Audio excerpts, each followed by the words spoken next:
Hello everyone. आज का जो हमारा टॉपिक है वो कल के टॉपिक से आगे कॉलिगेटिव प्रॉपर्टी है। कल हमने पढ़ा था ideal and non ideal solution और फिर हमने पढ़ा था कांस्टेंट बॉइलिंग एजियोट्रॉपिक मिक्सचर्स के बारे में। आज हम पढ़ेंगे कॉलिगेटिव प्रॉपर्टीज के बारे में, सॉल्यूशन की कॉलिगेटिव प्रॉपर्टीज के बारे में। सबसे पहले अगर हम इसको डिफाइन करें तो हम कह सकते हैं कि properties of a solution which depend upon number of solute particles present in the solution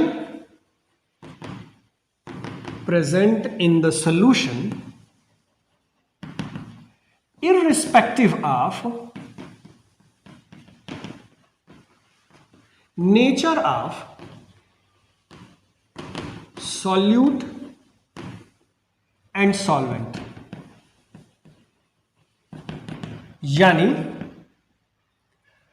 अगर हम किसी सॉल्वेंट के अंदर कोई सॉल्यूट डिसॉल्व करें और डिसॉल्व करने के बाद जो उसकी प्रॉपर्टी है उस प्रॉपर्टी में चेंजिंग आए तो उन प्रॉपर्टीज को कॉलिगेटिव प्रॉपर्टी कहेंगे। यानी पार्टिकल्स की संख्या इंक्रीज या डिक्रीज करने पर प्रॉपर्टीज की जो मैग्नीट्यूड है, प्रॉपर्टी की जो वैल्यू है उसमें चेंजिंग आती हो तो हम उस प्रॉपर्टी को कॉलिगेटिव प्रॉपर्टी कहेंगे।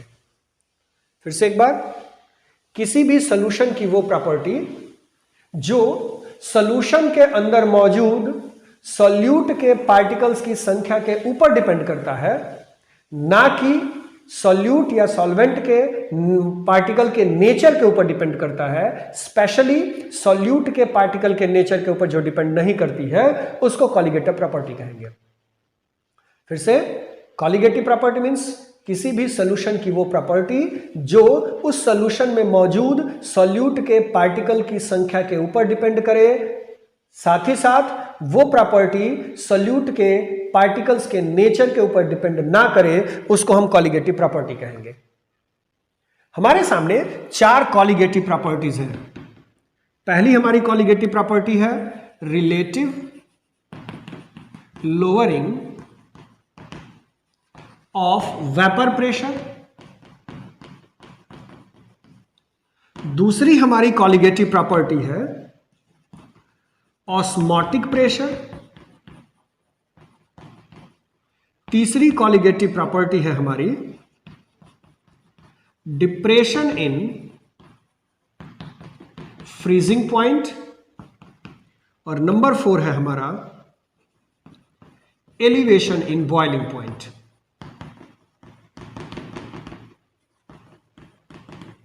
टोटल 4 कॉलिगेटिव प्रॉपर्टीज है हमारी। Relative lowering of vapour pressure, osmotic pressure, depression in freezing point and elevation in boiling point.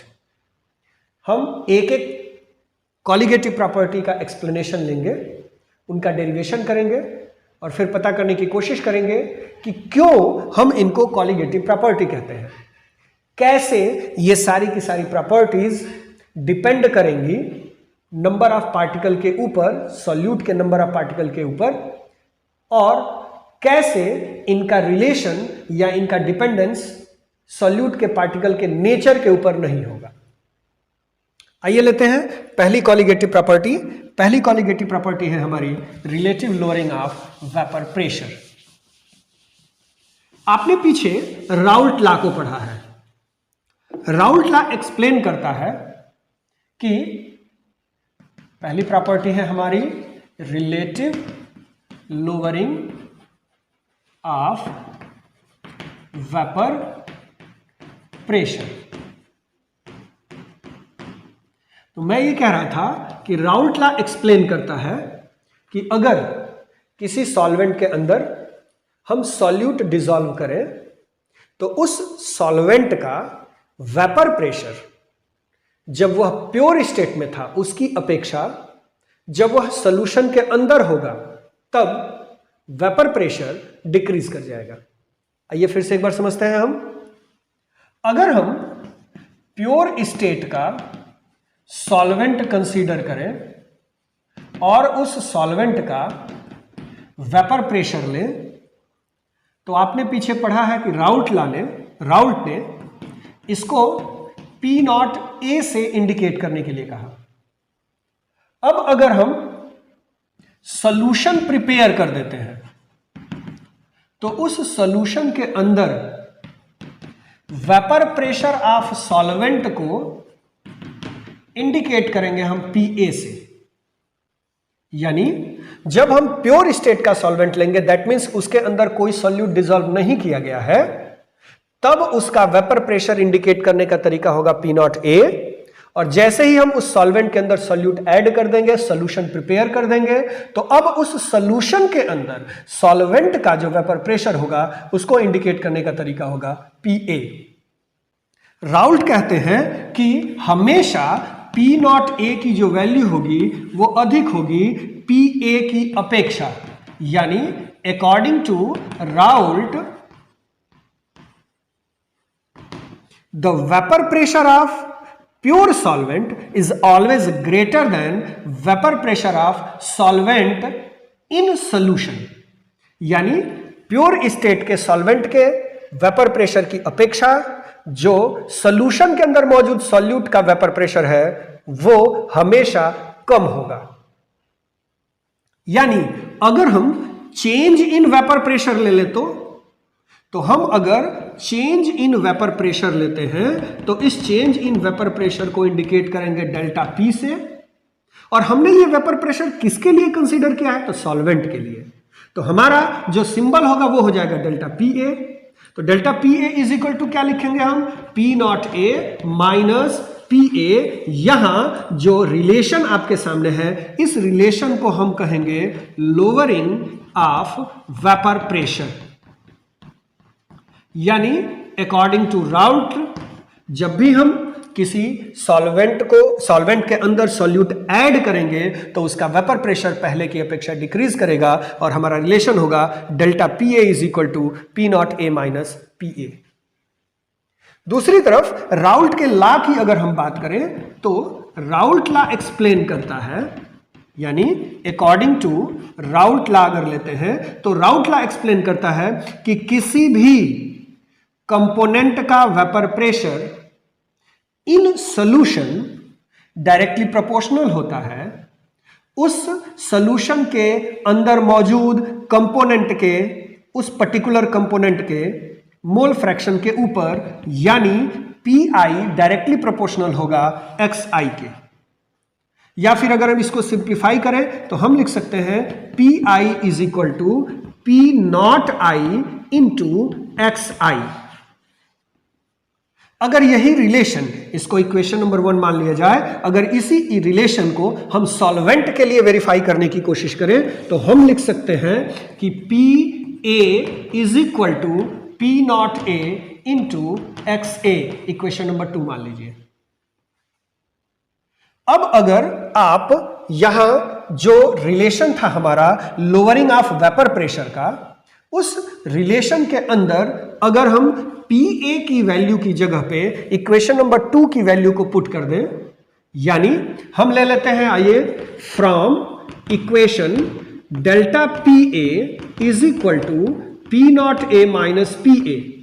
अब यहां जो PA है इसकी जगह पर इक्वेशन सेकंड की जो वैल्यू है उसको अगर पुट कर दें तो हम लिख सकते हैं from equation number second we can write delta PA is equal to P0A minus P0A into XA।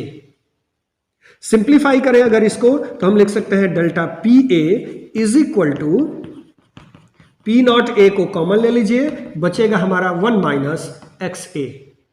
या फिर हम इसको लिख सकते हैं delta PA is equal to P0A into XB।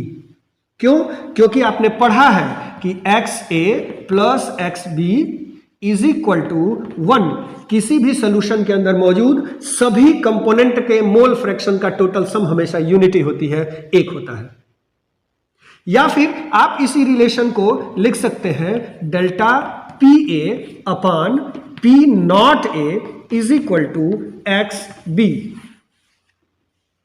या फिर इस इक्वेशन को आप, इस इक्वेशन नंबर 3 को आप इस तरीके से भी रीराइट कर सकते हैं।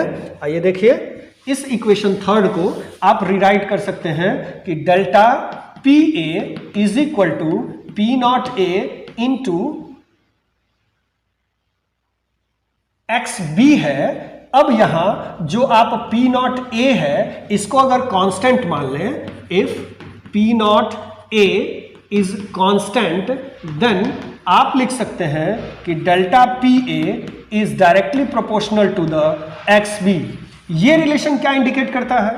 तो ये रिलेशन इंडिकेट करता है कि किसी भी सॉल्यूशन के अंदर मौजूद सॉल्वेंट का वेपर प्रेशर डायरेक्टली प्रोपोर्शनल होगा, यानी डिपेंडेंट होगा हमारे मोल फ्रैक्शन ऑफ सॉल्यूट के ऊपर। और हमारी डेफिनेशन भी कॉलिगेटिव प्रॉपर्टी की यही है, क्या कि ऐसी प्रॉपर्टी, सॉल्यूशन की ऐसी प्रॉपर्टी जो सॉल्यूशन के अंदर मौजूद सॉल्यूट के क्वांटिटी के ऊपर, पार्टिकल की संख्या के ऊपर डिपेंड करता है, उसके नेचर के ऊपर डिपेंड नहीं करता। यह रिलेशन भी इंडिकेट करता है कि lowering in vapour pressure directly proportional है मोल फ्रैक्शन ऑफ सॉल्यूट के, यानी lowering in vapour pressure depend करेगा number of particle of solute के ऊपर, irrespective of the nature of the solute particles.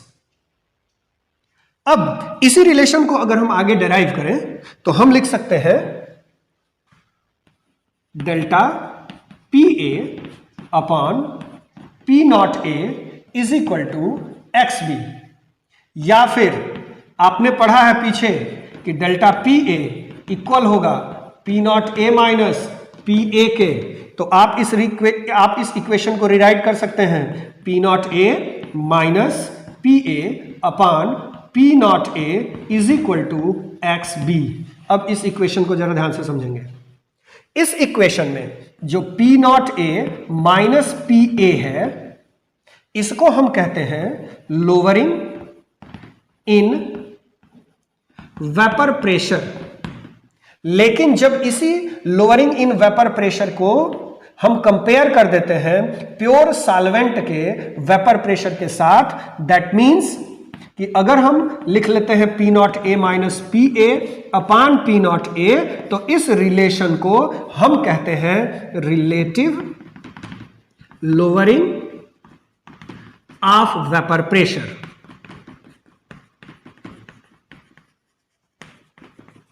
फिर से एक बार डेफिनेशन को क्लैरिफाई करेंगे।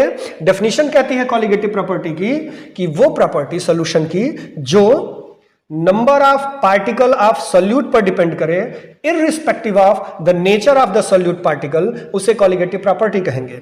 अब इस रिलेशन को देखने के बाद हम ये समझ सकते हैं कि लोअरिंग इन वेपर प्रेशर को जब हम रिलेट करते हैं vapour pressure of pure solvent के, तो इस पूरे रिलेशन को हम कहेंगे relative lowering of vapour pressure. और ये relative lowering of vapour pressure equal है सॉल्यूट के मोल फ्रैक्शन के ऊपर।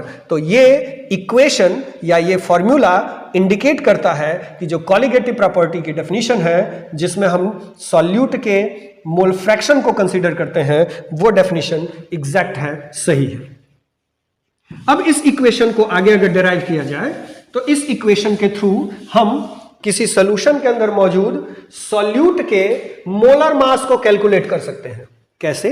आइए देखते हैं। अब इस इक्वेशन को अगर हम इक्वेशन नंबर 4 मान लिया जाए, चलिए इस इक्वेशन को हम मान लेते हैं इक्वेशन नंबर 4। तो हम लिख सकते हैं from equation 4 we can write P not A minus P A upon P not A is equal to X B. अब ध्यान दीजिए यहां एक्स बी क्या है, तो X B mole fraction of solute है और इसका फॉर्मूला होता है number of mole of the solute upon total number of mole of all the components, यानी X B is equal to हो जाएगा हमारा N B by N A plus N B. इसको अगर यहां पुट कर देते हैं तो हम ये लिख सकते हैं relation P not A minus P A upon P not A is equal to NB upon Na plus NB। अगर मान लिया जाए if solute is in trace amount, यानी सॉल्यूट की क्वांटिटी को अगर हम बहुत कम मान लें सॉल्वेंट के कंपैरिजन में, सॉल्यूट की क्वांटिटी ट्रेस अमाउंट में ले ली जाए सॉल्वेंट के कंपैरिजन में, तो हम जो हमारा NB की वैल्यू है डिनोमिनेटर में उसे रिप्लेस कर देंगे, उसे हम कंसीडर कर लेंगे 0। तो ऐसी सिचुएशन में हमारा जो रिलेशन बनेगा ऊपर का वो हो जाएगा P not A minus PA upon P not A is equal to NB upon Na।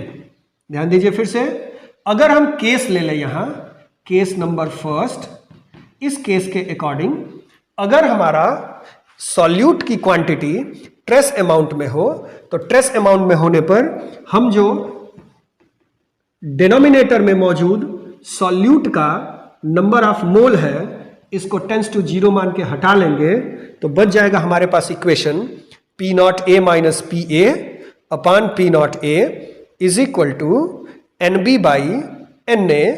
NB को हमने डिनोमिनेटर साइड से टेंस टू 0 मान के हटा लिया है। अब इस इक्वेशन को अगर सिंप्लीफाई कर देते हैं तो हमारे पास रिलेशन बनेगा P not A minus PA upon P not A is equal to NB, N यानी नंबर ऑफ मोल, और आपने पढ़ा है number of mole is equal to weight upon molar mass. तो अगर NB को लिखेंगे तो हम लिखेंगे weight of B upon molar mass of B multiplied by, यहां Na नीचे है तो जब इसको सिंप्लीफाई करेंगे तो आ जाएगा हमारा Ma यानी molar mass of solvent divided by weight of solvent, यानी हमारे पास इक्वेशन बन गया relative lowering of vapour pressure का। आइए देखते हैं, रिलेशन हमारा है P not A minus PA, relation है हमारा P not A minus PA upon P not A is equal to WB MA upon MB WA।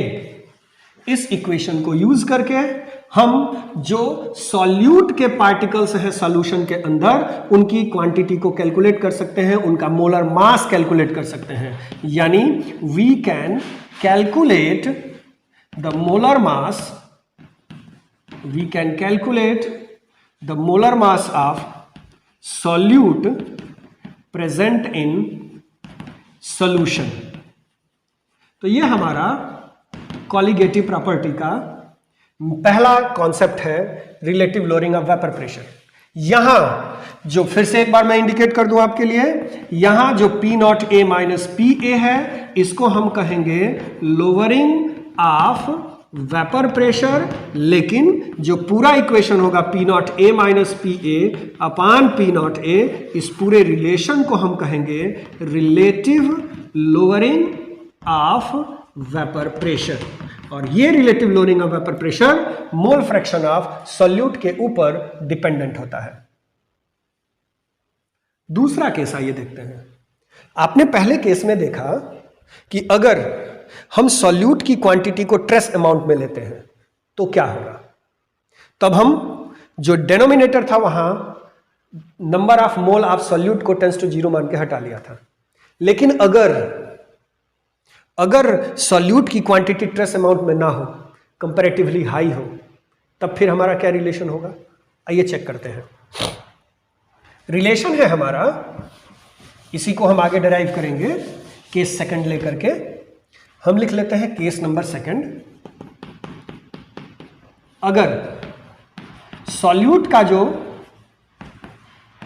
Number of particles है वो कंपैरेटिवली हाई क्वांटिटी में है, हाई है, तो उस कंडीशन में जो डिनोमिनेटर में NB था उसे टेंस टू 0 मान के रिप्लेस नहीं करेंगे। तो हमारा क्या रिलेशन बन जाएगा, तो रिलेशन बन जाएगा हमारा P not A minus P A upon P not A is equal to N B by N A plus N B. ये हमारा रिलेशन है। अब इस रिलेशन को उल्टा कर दीजिए, रिवर्स कर दीजिए, लिख दीजिए रिवर्सिंग द इक्वेशन। तो क्या बचेगा हमारे पास? तो हमारे पास बचेगा P not A upon P not A minus P A is equal to N A plus N B upon N B. Simplify करिए इसको, तो होगा P not A upon P not A minus P A is equal to N A upon N B plus, दोनों को separate कर दीजिए, N B upon N B. इससे ये कैंसल आउट हो जाएगा, बचेगा केवल एक। तो अगला रिलेशन क्या होगा हमारा, आइए देखते हैं। यहां जो हम दूसरा केस ले रहे हैं, उस दूसरे केस में सॉल्यूट की क्वांटिटी को हमने कंपैरेटिवली हाई ले रखा है। हमारा रिलेशन बन जाएगा P not A minus P A upon P not A is equal to N A by N B plus 1। इस 1 को आप इधर लेके आएंगे तो बन जाएगा P not A minus P A upon P not A minus 1 is equal to N A upon N B. Simplify करेंगे अगर इसे, तो P not A minus P A minus P not A upon P not A. तो relation हो जाएगा हमारा N A अपान, यहां से रिलेशन हमने उल्टा लिख लिया है, इस रिलेशन को हम इस तरीके से लिखेंगे। यहां हमारा इक्वेशन था P not A upon P not A minus P A is equal to N A upon N B plus 1। ये हमारा रिलेशन था, इस रिलेशन को हम ये लिखेंगे। अब यहां अगर हम इस 1 को इधर ले आते हैं तो हम लिख सकते हैं P not A upon P not A minus P A minus 1 is equal to N A upon N B. Simplify करेगा इस इक्वेशन को तो हम लिखेंगे P not A upon P not A minus P A minus, यहां लिखेंगे हम P not A plus P A. यहां पी नॉट ए से P not A cancel out कर देंगे, बचेगा यहां is equal to N A by N B. Equation simplify होके आएगा हमारे सामने P A upon P not A minus P A is equal to N A upon N B. इस equation को एक बार फिर से रिवर्स कर दीजिए, लिखेंगे हम रिवर्सिंग द इक्वेशन। तो हमारे सामने जो इक्वेशन बन करके आएगा वो इक्वेशन हो जाएगा P not A minus P A upon P ए हो जाएगा। यहां इस इक्वेशन को अगर रिवर्स करते हैं तो P not A minus P A upon P A is equal to बन जाएगा हमारा, फिर से लिख लेते हैं हम इसे, बन जाएगा हमारा P not A minus P A upon P A is equal to N B upon N A. अब यहां इस इक्वेशन में number of mole is equal to weight upon molar mass को अगर हम पुट करते हैं तो हम लिख सकते हैं P not A minus P A upon P A is equal to weight of solute upon molar mass of solute multiplied by molar mass of solvent upon weight of solvent. ये हमारा equation तब होगा जब हमारे solution के अंदर solute की quantity trace ना होकर के एक हायर क्वांटिटी में होगी, कंपैरेटिवली हाई क्वांटिटी होगी। यानी दो equations relative lowering of vapour pressure के हमारे सामने आ रहे हैं। पहला केस था जब हमारे सॉल्यूशन के अंदर सॉल्यूट की क्वांटिटी कम थी, ट्रेस अमाउंट में था, और दूसरा केस हमारा जब आया तो उसमें सॉल्यूशन की जो क्वांटिटी है वो कंपैरेटिवली हाई है। लेकिन दोनों ही सिचुएशंस में, दोनों ही केसेस में जो relative lowering of vapour pressure है वो डिपेंड कर रहा है हमारे सॉल्यूट की क्वांटिटी के ऊपर इररिस्पेक्टिव ऑफ इट्स नेचर, यानी क्वांटिटी जो सॉल्यूट की है पार्टिकल्स की, उनके ऊपर प्रॉपर्टी की वैल्यू डिपेंड कर रही है, उनके नेचर के ऊपर डिपेंड नहीं कर रही है। इसलिए relative lowering of vapour pressure एक कॉलिगेटिव प्रॉपर्टी होगी। जब हमने सॉल्यूट की क्वांटिटी को ट्रेस अमाउंट में लिया था तो रिलेशन था हमारा P not A minus P A upon P not A is equal to WB by M B into M A by W A. लेकिन अगर हमने सॉल्यूट की क्वांटिटी को कंपेरेटिवली हाई लिया तो रिलेशन आया हमारा P not A minus P A upon P A is equal to WB by M B into M A by W A. यानी जब कंपेरेटिवली लो होगा सॉल्यूट की क्वांटिटी तो जो सॉल्वेंट का, प्योर सॉल्वेंट का वेपर प्रेशर है वो डिसाइड करेगा relative lowering of vapour pressure की वैल्यू को। जबकि अगर कंपैरेटिवली हाई वैल्यू होगी तो सॉल्यूशन के अंदर सॉल्वेंट के वेपर प्रेशर पर डिपेंड करेगा हमारा relative lowering of vapour pressure की वैल्यू। कुल मिलाकर के ये रिलेशन इंडिकेट करता है कि relative lowering of vapour pressure directly dependent है हमारे सॉल्यूट के नंबर ऑफ पार्टिकल्स के ऊपर।